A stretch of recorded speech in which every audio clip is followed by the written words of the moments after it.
My constituent Jeff also asked where I think the anti-Islamist street protest movement should go from here. Well, the first thing we need to do is take a long, cool-headed look at Tommy's call for Walthamstow 2. In his video, Tommy again and again says that what happened in Walthamstow the first time around wasn't his fault. Fair point, he's got a point.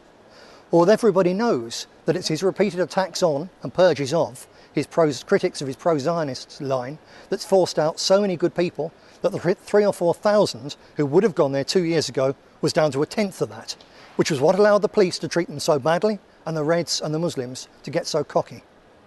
In his video, Tommy says that the disaster in Walthamstow shows that new tactics are needed. Spot on. So what does he do? Announce that the EDL is going back to Walthamstow. Same tactics, same advance notice for the police, the Reds and the Muslims to be even better prepared. So even if the EDL numbers are boosted by a couple of hundred more, pulled in by the call to take back our streets, they will still be kettled. Still be nothing more than a great target for police intelligence gathering cameras, a great chance for the Reds to get new recruits, and great fun for hundreds of cocky young Muslims throwing bricks and bottles from behind the safety of police lines. Walthamstow 1 might not all have been Tommy's fault. Walthamstow 2 most certainly will be, including as some poor English lad gets killed in a counterproductive battle that has no purpose and cannot be won. It's not defiance, it's not resistance, it's sheer bloody stupidity. I think Tommy already knows that because he challenged someone to come forward and show their face and come up with some better ideas. Well, here I am. And yes, I've got a brand new practical programme of 12 better ideas to advance the British resistance to Islam and the ruling elite traitors who are hell-bent on appeasing Muslim aggression and arrogance. I've already discussed them with key ex-EDL figures, with top casuals and with senior current EDL organisers.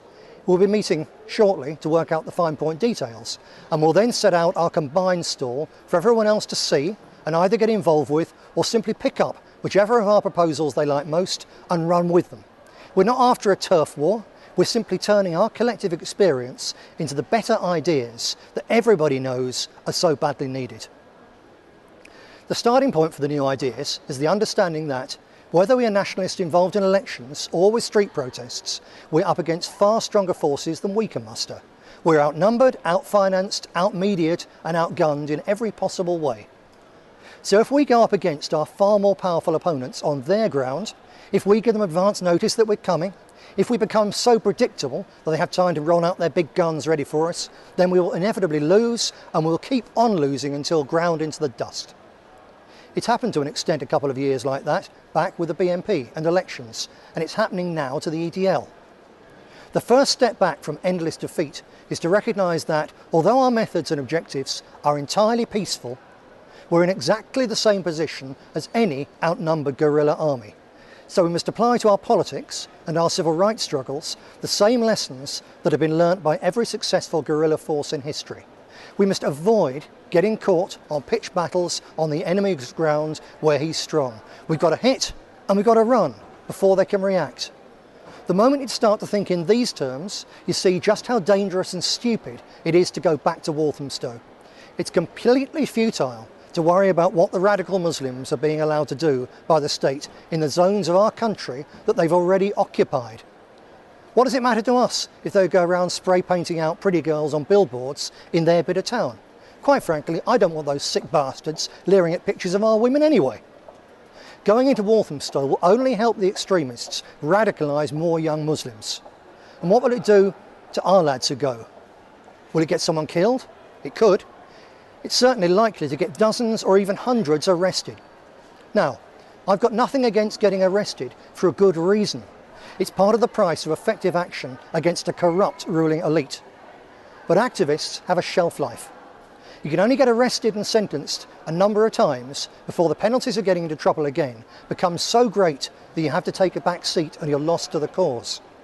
That's why it's so irresponsible for any leader to throw his people into the street, into the arrest front line, without there being a damn good reason for it. And there's no good reason for going into Walthamstow. I'm not saying no to big demos as a matter of principle.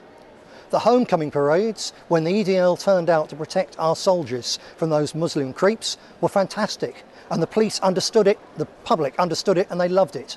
It's the same reason that I spent one night all last year, just before Remembrance Day, on the vigil to protect the poppy outside the Albert Hall. The public get these things, they're worth doing. But what matters to us isn't what the Muslims do there, in places like Walthamstow, areas that they already dominate. What really matters is what they're doing and what's happening in our areas, in our community, to our girls. Which is why I set out a concrete, practical 12-point plan for the way forward in the final section of this video.